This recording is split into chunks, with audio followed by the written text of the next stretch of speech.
Voltamos com o Bom Dia Rio Branco, ao vivo na sua TV Rio Branco, Canal 8, SBT. Agora são pontualmente 6 horas e 30 minutos no Acre. Bom dia para você que acabou de acordar agora e sintonizou o seu televisor no Canal 8, na TV Rio Branco, no SBT. Bom dia aos empresários Aldenor e Adem Araújo, que amargaram prejuízos também na alagação. Na verdade, foi apenas uma loja fechada na Sobral. Já foi restabelecido o movimento, né? A loja foi reaberta e tudo está correndo normalmente. Graças a Deus, né? 6h31 agora, chegando mais uma informação para você, ao vivo no Bom Dia Rio Branco, porque a Secretaria Estadual de Saúde lança a campanha de imunização contra o vírus HPV. Isso mesmo, e a reportagem chega com Paulo Roberto. Erradicar o câncer de colo do útero e preservar a saúde de uma geração feminina são os objetivos da ampliação do calendário vacinal nacional e a inclusão da vacina contra o HPV. Na primeira etapa da campanha de imunização, 2 doses garantidas para meninas de 11 a 13 anos. Já esta segunda fase da campanha de imunização para crianças e adolescentes de 9 a 11 anos. Em coletiva à imprensa, o secretário estadual de Saúde lamentou os resultados da primeira campanha realizada no estado. A segunda fase da campanha de vacinação, além de imunizar crianças de 9 a 11 anos, também será estendida a mulheres portadoras do vírus HIV, na faixa etária de 12 a 26 anos, que se encontram privadas de liberdade. É garantir uma cobertura vacinal para que essas crianças tenham uma saúde, estejam imunizadas e quando chegar o momento da sua maturidade sexual estejam prevenidas em relação ao contato com o vírus HPV e não venham adquirir essa causa, esse câncer do colo do útero, que no estado do Acre é a primeira causa de morte por câncer e no Brasil é a segunda causa de morte. Armando Melo pede aos pais que levem as filhas na faixa etária para receber a vacina. Uma vez que imunizadas, elas estão protegidas do câncer de colo, doença que destaca o estado em altos índices comparado a outros estados da federação. Fazemos um apelo aos pais, à sociedade que se conscientizem, procurem se informar, nós estamos à disposição para orientar em relação a isso e levem suas filhas para se vacinar.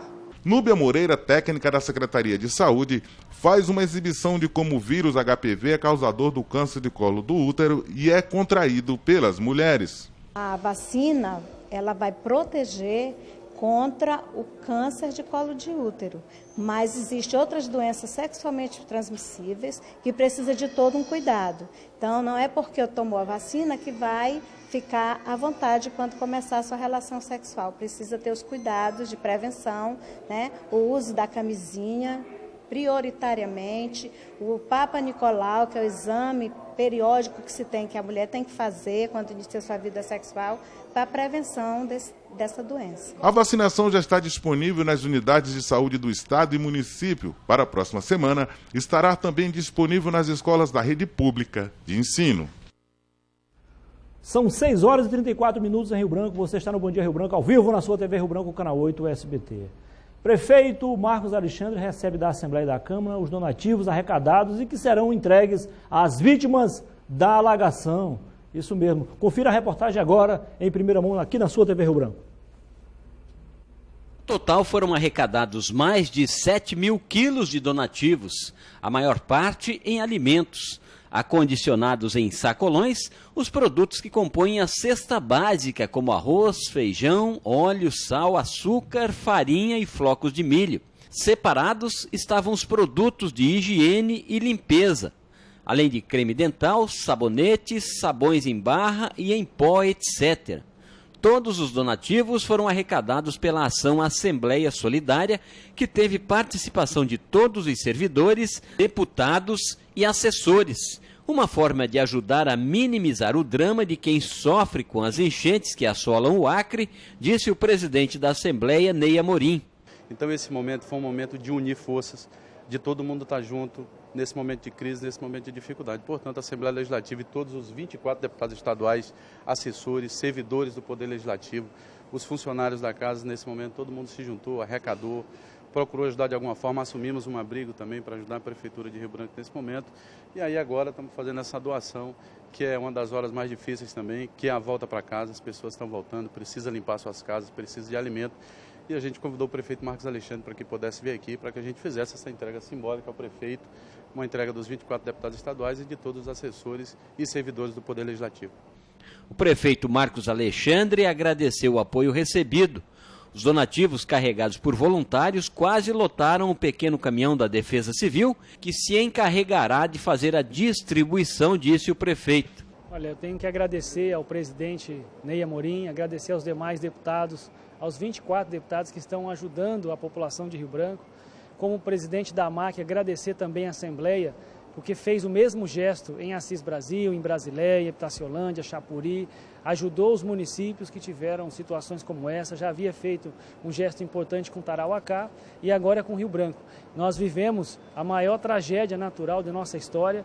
Rio Branco teve 53 bairros de 212 alagados, quase 700 ruas, são 140 quilômetros de ruas afetadas e 24 mil residências foram alagadas nessa enchente. Então a gente vem aqui com essa solidariedade do presidente da Assembleia e dos deputados, agradecer em nome de toda a população.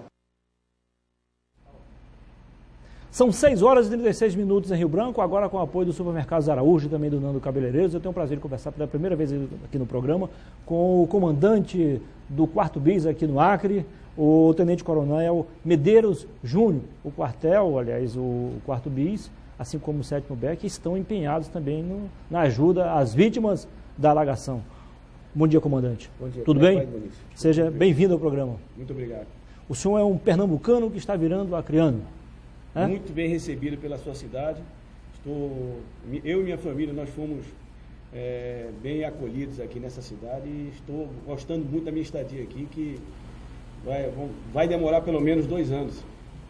Comandante, o Exército Brasileiro, uma das instituições mais respeitadas ainda no Brasil, é sempre o primeiro a ser chamado nessas horas e não nega fogo, né? Está lá presente desde o início até agora. Não poderia ser diferente, né, Muniz? Nós estamos aqui já inseridos, eu falo que o batalhão do Exército, o BIS, assim como o BEC, 80% do nosso efetivo ele é de acreano, é de nativo, do pessoal que mora aqui em Rio Branco, oriundo aqui do Acre, e a gente não pode se furtar numa hora dessa, a gente tem que apoiar a família, coordenado, apoiando o governo do estado, apoiando a prefeitura da cidade de Rio Branco, como foi lá em Brasileia. A gente tem que permanecer na luta até o final. Comandante, especificamente na operação, qual é o papel desempenhado pelos senhores do 4º BIS e o pessoal do 7º BEC? Na verdade, o que é que aconteceu? Nós estamos sendo empregados, particularmente o 4º BIS, em 2 fases. A primeira fase foi aquela fase emergencial de retirada das famílias. Socorro. Exatamente. Nós atuamos principalmente no Taquari e na Cidade Nova. Levando as famílias que estavam sendo atingidas pela enchente para os abrigos indicados pela prefeitura. Existe uma fase agora que iniciou, que é a fase de limpeza. Nessa fase, simultaneamente, o BIS está sendo empregado na preparação das cestas básicas e também na descarga dos donativos que estão chegando, dos gêneros que estão chegando. E vamos iniciar uma segunda fase, que quer dizer, na verdade até já iniciou, que é a fase de volta para casa, vamos dizer assim. As famílias estão voltando para suas casas ou para aquelas casas que estão sendo distribuídas pelo programa Minha Casa Minha Vida. Comandante, claro que ninguém queria isso, né? Isso causa transtorno a todos nós, aos pobres, aos ricos, que moram no campo e na cidade. Agora, ao mesmo tempo, eu imagino que é gratificante para os senhores poder ajudar essas pessoas que mais precisam. Com certeza. Isso aí a gente sente no olhar, sente na fisionomia do nosso soldado. E alguns comentários, inclusive, que não foi eu que fiz, mas eu já vi em algumas redes sociais, por exemplo, um contato com o soldado ele falou: eu estou cansado, estou com o meu coturno molhado ao longo do dia todo, mas quando eu vejo essa família, o agradecimento que essa família que nós estamos ajudando aqui, ela tem para com a nossa equipe, isso me dá mais força, mais motivação, e amanhã eu vou acordar com a mesma motivação e vou fazer a mesma coisa que eu fiz hoje com a mesma força, com o mesmo empenho que eu tive hoje, tive ontem, e vou continuar até o fim. Militar normalmente acorda cedo, antes do dia amanhecer. Agora está acordando ainda mais cedo. Estamos acordando mais cedo, dormindo um pouco mais tarde, mas a nossa condição física, o nosso condicionamento físico, a nossa preparação profissional, ela nos permite manter a endurance, manter o ritmo um pouco mais de tempo, né? Nós estamos procuramos nos preparar o tempo todo para isso. Mas o pessoal, a gente sente que nossa tropa está bem motivada para cumprir essa missão, como tantas outras que nós vemos cumprindo ao longo desse período, desses mais de 50 anos que nós estamos aqui em Rio Branco. Comandante, ainda bem que apesar do prejuízo, do transtorno, da correria, da aflição, me parece que apenas 2 vítimas foram contabilizadas, ainda bem. Né? Pois é. Eu acredito, pela organização, pela maneira como foi conduzida essa operação, essa ação humanitária, com serenidade, com tranquilidade, apesar da inédita enchente, né? Foram números que nunca aconteceram na história da cidade do Rio Branco, nem do estado do Acre. Isso aí deve ter corroborado, deve ter favorecido um número mínimo de vítimas. Infelizmente aconteceu, mas eu acredito que pela maneira como foi conduzida, pelo empenho de todos os acreanos, de todos os moradores da cidade de Rio Branco, isso minimizou os efeitos dessa enchente, com certeza. O senhor lembra assim de algum momento onde o desafio foi maior para o Exército aqui? Eu acredito que no auge da enchente. Né? Quando chegou a 18h40. Quando chegou a 18h40. Aí praticamente perdemos o controle parcial, né? É difícil, né? O plano de contingência montado e tal, mas quando a coisa acontece de uma hora para outra, como foi, muito rápido, muita gente, inclusive, não conseguiu tirar os carros da garagem, não conseguiu levar os animais, infelizmente, complicada a situação. O que eu posso falar para você é o seguinte, até 17h66, tudo nós tínhamos um parâmetro. A partir daí, tudo foi novidade. Não tinha jeito. Mas a maneira como foi conduzida, o empenho dos voluntários, o empenho da população de Rio Branco, tanto os atingidos, um espírito de solidariedade, quanto aqueles voluntários que estavam sendo empregados, as instituições, o Exército Brasileiro e outras instituições, o governo do Estado, a Defesa Civil do Estado, a Defesa Civil do município, a maneira como foi, todos deram as mãos para resolver esse problema, superar esse desafio, eu acho que facilitou e minimizou os efeitos que poderiam ser maiores. Algumas pessoas, inclusive integrantes do 4º BIS, chegaram a afirmar que o problema ficou mais grave quando chegamos a 17h30, 17h80, que o caminho, inclusive, para prestar socorro às vítimas já estava invadido pelas árvores. Aí é complicada a situação. Não, pois é. Então, nesse período, quando começou a chegar nessa fase, nós recebemos um reforço do batalhão de Humaitá, coordenado pela nossa brigada, nossa cadeia de comando, a 17ª Brigada que fica em Porto Velho. Nós recebemos mais 10 caminhões, o nosso caminhão tem uma vantagem que ele tem uma altura razoável e isso permite passar no nível de alagação nas ruas, um nível de alagação considerável. Além disso, recebemos mais 10 embarcações. Então, estávamos no auge da enchente, nós estávamos empregando 20 caminhões, fora as caminhonetes e as viaturas pequenas, e mais 25 embarcações, entre as nossas e a que nós recebemos. 25 barcos pequenos com motores, isso nos facilitou. Por isso que nós fomos empregados nos bairros mais atingidos. Taquari ficou praticamente embaixo d'água, né? Na quarta-feira acredito que foi o dia mais crítico, quando chegamos a 18h40, uma amiga minha, até em tom de brincadeira, disse: parece que estamos vivendo uma guerra militar na rua, no rio, caminhão do Exército, viatura de todo jeito. Eu digo, mas na verdade é uma guerra mesmo, uma guerra contra a enchente, né? Não tinha jeito. É uma operação militar, não deixa de ser. É uma ação humanitária, é previsto nos nossos regulamentos, a gente não está fazendo nada que não seja diferente, além de ser uma missão que enobrece o nosso soldado. Veja bem, o soldado, ele estava, além de ele ter sofrido também, e nós tivemos vários militares nossos que sofreram com essa enchente atípica. E, além disso, ele socorria a sua família e depois voltava para o quartel para trabalhar e para socorrer outras famílias. Então, foi uma operação militar, não deixa de ser. Que alguns estavam sendo vítimas também, né? Também. Nós tivemos por volta de 10 a 15 militares nossos atingidos. Né? E após ele resolver o problema dele, ele voltava ao trabalho. Isso é que eu vi que era muito positivo, isso aí nós destacamos junto à nossa tropa, nossos contingentes empregados. Isso foi significativamente positivo para nós. Comandante, muitíssimo obrigado pela entrevista. Em nome da população que foi atingida pela enchente, o nosso muito obrigado. Eu que agradeço. Eu só queria deixar a mensagem que nós sempre vamos estar prontos para ajudar a população do estado do Acre.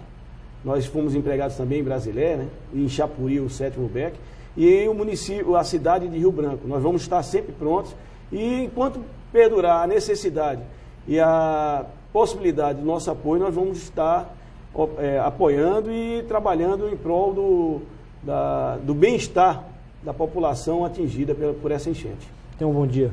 E parabéns pelo ótimo desempenho. Muito obrigado. Muito bem. Ainda sobre a enchente, porque agora as vítimas da alagação começam a limpar suas casas na chamada Operação Volta para Casa. A reportagem chega para você com Paulo Roberto. Com a baixa do nível das águas do Rio Acre, o cenário em alguns bairros da cidade é sempre o mesmo, devastador. Famílias limpando o que restou das suas residências após a alagação. O desempregado Carlos Alberto, morador da rua 16 de outubro no 15, era o retrato da desolação na manhã de segunda-feira. O rapaz perdeu todos os móveis que tinha no interior da casa com a enchente do Rio Acre. Fogão, geladeira e outros pertences, como roupas e objetos que foram danificados pelas águas. Eu tinha passado por isso não. Aí a gente tem que ser forte nessa hora, né? Porque se não for, ele está em Deus que a solidariedade do pessoal quiser ajudar. Emocionado, ele mostra o que restou do sofá e vários colchões que foram molhados pela água na alagação. Sem emprego há algum tempo, Carlos Alberto pede ajuda da sociedade acreana para recomeçar a sua vida, já que pouca coisa restou na residência após a cheia. Como eu disse, só se tiver a solidariedade aí do povo aí, precisa ajudar, quiser ajudar, né? Está esperando aqui, né? O aposentado Adalberto era outro que realizava a limpeza de sua casa. Seu Adalberto mostra na parede a altura que a água chegou dentro da sua residência. Ele perdeu 2 guarda-roupas que foram danificados pela enchente, além de outros objetos. Segundo ele, o prejuízo estimado em torno de R$6 mil. Um verdadeiro drama. Não teve como livrar nada. Quando a água chegou, não teve nem como a gente dizer assim, vou tirar isso aqui que vai salvar. Poucas coisas, a roupa praticamente, né? Poucas também, não muita. Enquanto tenta reorganizar a vida após a alagação, o aposentado já faz planos para deixar o local onde mora no bairro 15. Segundo ele, não aguenta mais passar pelos mesmos transtornos todos os anos, quando o Rio Acre transborda e alaga várias famílias na cidade. Exatamente. Nós compramos um terreno lá pro lado do Paulino Salles e lá nós estamos pensando em fixar a residência, porque aqui não dá mais. Cada ano que se vem é um problema. São 6h49 no Acre. Você está no Bom Dia Rio Branco, ao vivo, na sua TV Rio Branco, canal 8, SBT. Meu amigo Aldiberto, por gentileza, vamos aqui a mais um jornal. Desta feita, o jornal Opinião, que destaca: professor índio é morto a tijoladas em praça pública. Assassinato em Santa Rosa foi cometido por barqueiros com requintes, iguais aos cometidos contra o índio Galdino Pataxó em Brasília, Distrito Federal, em 97. Aqui em cima, Boca. Solidariedade, a Aleac doa 7 mil quilos de alimentos às vítimas da alagação. O material foi entregue ontem, né? Os produtos foram entregues ontem ao prefeito de Rio Branco, Marcos Alexandre. Aqui embaixo, efeitos da cheia. Rio Branco convive com devastação e prejuízo. Complicada a situação. Aqui atrás, sobre o esporte, depois de uma semana de folga, Atlético Acreano volta aos treinos. Depois de perder para o Nauas, o ônibus do Vasco da Gama quebra na BR-364. Lá no sul e no sudeste, os ônibus são quebrados. Aqui eles quebram naturalmente, é no prego, né? Lá é a torcida organizada, né? E quebra. Aliás, torcida organizada nada, são marginais mesmo, né? Faltam 10 minutos para as 7 da manhã. Olha só, a comunidade número 1 em termos de produção de farinha lamenta o enorme prejuízo causado pela cheia do Rio Acre. Você confere agora os detalhes na reportagem de J. Guimarães. O Riozinho do Rolo é uma região de Rio Branco bastante conhecida pela produção de farinha de mandioca e arroz. O Riozinho do Rola também é muito conhecido por seu grande volume de água, que faz o nível do Rio Acre subir ou descer, causando alagação em Rio Branco. Hoje ele ainda se encontra bastante cheio e muitas comunidades ribeirinhas permanecem debaixo d'água. Aqui na localidade Água Preta, seu Pedro não teve nem tempo de tirar a massa da mandioca da prensa. Hoje, 9 dias depois do transbordamento do rio, a casa de farinha ainda está debaixo d'água e o prejuízo não é pequeno. Seu Pedro, aqui daria para fazer quantas sacas de farinha? Aqui? Aqui 3 sacas. De quantos quilos? 50. 150 quilos de farinha o senhor perdeu só nessa amostra aqui? Fora a roça que está debaixo d'água, né? A roça que está debaixo d'água dá a base de uns 3.000 quilos.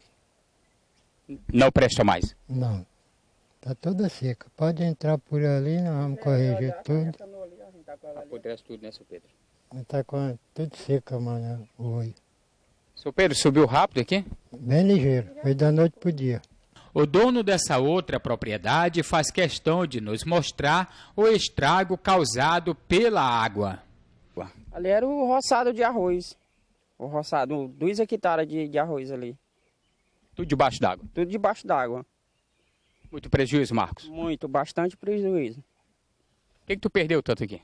Rapaz, a gente perdeu bastante coisa, né? O roçado, milho, mandioca, né? A gente perdeu animal também.